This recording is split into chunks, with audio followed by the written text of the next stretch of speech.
কথা বলবো তৃণমূল কর্মী মোহাম্মদ আলী উর্ফ গোরা ভাইয়ের সঙ্গে। के बारे में कुछ कहना गोया कि सूरज को चिराग दिखाने की मामले है, क्योंकि सुब्रत मुखर्जी को जो टिकट मिला है हम लोग तो इतना खुश हैं जो मेरे पास अल्फाज नहीं है उनके बारे में कुछ कह पाऊँ, क्योंकि सुब्रत मुखर्जी साहब के साथ मेरा आज का पहचान नहीं है, बल्कि बहुत दिनों से उनकी पहचान है। और राजनीति सुब्रत मुखर्जी के ज़माने से हमने शुरू किया था। 1972 में जब सुब्रत मुखर्जी पहली बार साउथ कलकत्ता से बालीगंज हल्के से वो एमएलए बने थे, तो उस वक्त हम लोग सुब्रत मुखर्जी के साथ थे। आज सुब्रत मुखर्जी 2072 में यहाँ पर ये कैंडिडेट बने कांग्रेस की जानिब से। उसके बाद सुब्रत मुखर्जी यहाँ पर कामयाब भी हुए। उनके ऐसे बहुत सारे ऐसे कारनामे हैं जो शायद इस ज़माने के लोग नहीं जानते हैं, क्योंकि उस टाइम हम लोग उनके साथ में रह चुके हैं। आपने देखा होगा जो सुब्रत मुखर्जी उस ज़माने में जो ये था मिनी बस, सुब्रत मुखर्जी ने बालीगंज हल्के में बहुत सारे बच्चों को, नौजवानों को मिनी बस का ये दिया था, परमिट दिया था। उसके बाद बहुत सारे कलकत्ता कॉरपोरेशन में नौकरी ये दी थी। सुब्रत मुखर्जी साहब आज जो हम लोग को इस इलाके में पैसा इलाके में जो पानी पंप के ज़रिए से हम लोग को जो मीठा पानी मिल रहा है, ये भी सुब्रत मुखर्जी का देन है। ये 1972 से 1977 तक सुब्रत मुखर्जी ने ये कामयाब काम किया है। सुब्रत मुखर्जी के बेतहाशा काम है।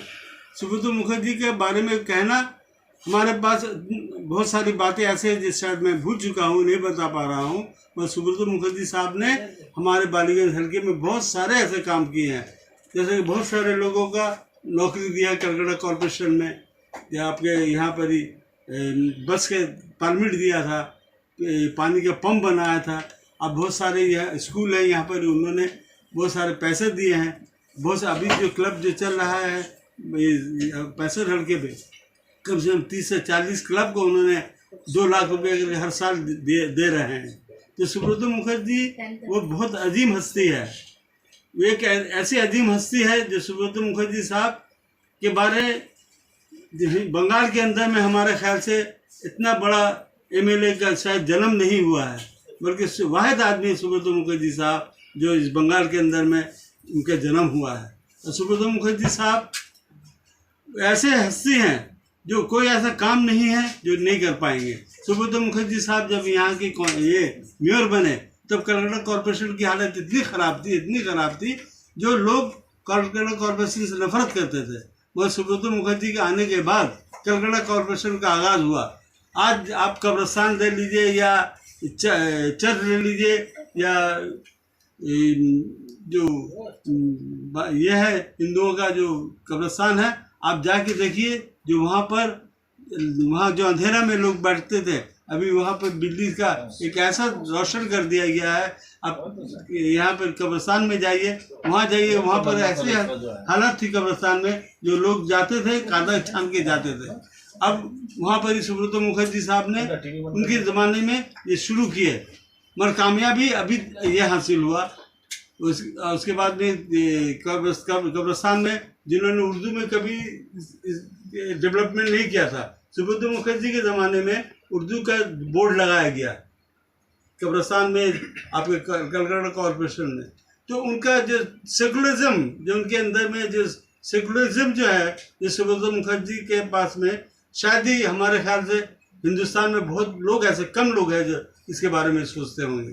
सुब्रत मुखर्जी 2 बार यहाँ से 1911 में फिर आए, 2011 में आए, फिर उसके बाद 2000 जीते हैं इंशाल्लाह, 2016 में जीते। अब की फिर जो कामयाब होंगे, बहुत ज़्यादा से ज़्यादा वोट में कामयाब होंगे।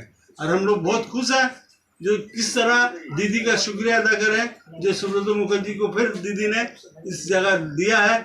बहुत उनका शुक्रगुजार हूँ कि सुब्रत मुखर्जी इसको कामयाब करेंगे। हमारे तरफ से सुब्रत मुखर्जी को बहुत बहुत धन्यवाद के साथ में मैं मेरे पास अल्फाज नहीं है मैं उनके बारे में कह सकूँ। उनके बहुत सारे कारनामे हैं, शायद मैं बोल नहीं पाया हूँ, इस बात का मुझे दुख है। मैं अल्लाह से सिर्फ यही को दुआएं करूँगा कि सुब्रत मुखर्जी साहब यहाँ ज़्यादा से ज़्यादा वोट में कामयाब हों और हम लोगों का साथ दें बालिका घर के को आज भी ऊंचे मकाम तक ले जाए, ये दुआएं हम उनके लिए करते हैं। हम लोग ममता बनर्जी को जिताने के लिए, वो तो खुद एक जीत का एक तमगा है, उनको जिताने के लिए हमारे पास वह ताकत नहीं है, बल्कि ममता बनर्जी खुद ऐसी हैं। मैं उनके शेर, एक छोटा सा शेर उनके बारे में कहना चाहता हूँ। हजारों साल नरगिस अपनी बेनूरी पे रोती है, हजारों साल नरगिस अपनी बेनूरी पे रोती है, बड़ी मुश्किल से होता है चमन में दीद अवर पैदा। वो ममता बनर्जी है। जो ममता बनर्जी एक ऐसी हस्ती है जो बंगाल के लिए उन्होंने जो किया है, बंगाल को जिस मुकाम तक ले गई है, हर जगह में, तालीम में बोलिए, काम नौकरी में बोलिए, या अनाज में, ये किसान के अनाज में डेवलपमेंट के बोलिए, या एजुकेशन के लिए बोलिए, ये ममता बनर्जी ने जो किया है, हमारे ख्याल से बंगाल तो क्या बल्कि हिंदुस्तान के किसी भी स्टेट में ऐसा डेवलपमेंट नहीं हुआ है। आज कन्याश्री, रूपश्री, इसके बारे में कोई नहीं जानता था, कोई नहीं जानता था रूपश्री किसको बोलते हैं, कन्याश्री किसको बोलते हैं। अभी सबके साथी कार्ड जो ममता बनर्जी निकाली है, अभी हमारे बाबू आवेद भाई ने कह दिया है, जो 5 रुपये में जो खाना दिया जा रहा है, इस तरह के बहुत सारे कारनामा हैं। सबसे बड़ा कारनामा उनका यही है, जो बंगाल के अंदर में जो उन्होंने जो सोचा था, हमसे ममता बनर्जी से बहुत करीबी रिश्ता रहा। ममता बनर्जी ने हमको इस हल्के से टिकट दिया था 1995 में। हम उस वक्त हम कैंडिडेट थे, बदकिस्मती से हम हार गए थे, मगर ममता बनर्जी, हम तो उनके साथ में आज से नहीं बोल के बहुत सालों से उनके साथ में। सिर्फ ये कहना चाहती हूँ मैं कि ममता बनर्जी का, उनका ध्यान हमेशा एक बात रहा, ममता बनर्जी का सेकुलरिज्म पर। आज हिंदुस्तान के सेकुलरिज्म को जो मोदी जी ने जिस तरह तहस नहस कर दिया है, आज जो सेकुलर को जो ख़त्म कर दिया है, वो आज हिंदुस्तान के जो सोच जो था, आज हिंदुस्तान में हिंदू मुसलमान को बिखर के रख दिया है। उन्होंने हिंदुस्तान में कोई ऐसा काम नहीं किया है जो बोला जाता। उनके सिर्फ काम क्या है, आदमी से लड़ाना, आदमी को तफरका पैदा करना, ये करना। ममता बनर्जी हर चीज़ को जोड़ने में लगी हुई है। देश गणों में आप जाइए, ममता बनर्जी जो डेवलप किया है, जब ये अभी कुछ देर पहले बोल के भी है, वो को डेवलपमेंट की, जो आपके मेन रोड से रास्ता को ले आके गाँव में जोड़ना, जो पीच के रास्ते को जोड़ना, फिर गाँव के अंदर में घुसकर वहाँ पर ढलाई करके, जो आप जब जाते हैं चार्ज करने के लिए, वो कादा में घसीट के जाते थे। अब तो आप अपने घर से निकल के वो ढलाई में जाइए और अब जाके अपना चार्ज कीजिए। वहाँ पर ट्यूबवेल, इलेक्ट्रिक, ममता बनर्जी ने गांव को शहर से भी खूबसूरत बना दिया है। अगर लोग उस चीज़ को भूल जाते हैं, ममता बनर्जी का साथ नहीं देते हैं, तब तो ये समझते हैं जो बंगाल की बदकिस्मती है। और सबसे बड़ा बदकिस्मती हिंदुस्तानियों का है, जो आज ममता बनर्जी को हिंदुस्तान में चाहिए था, जो वो चीफ मिनिस्टर नहीं बल्कि बंगाल हिंदुस्तान में प्राइम मिनिस्टर बने।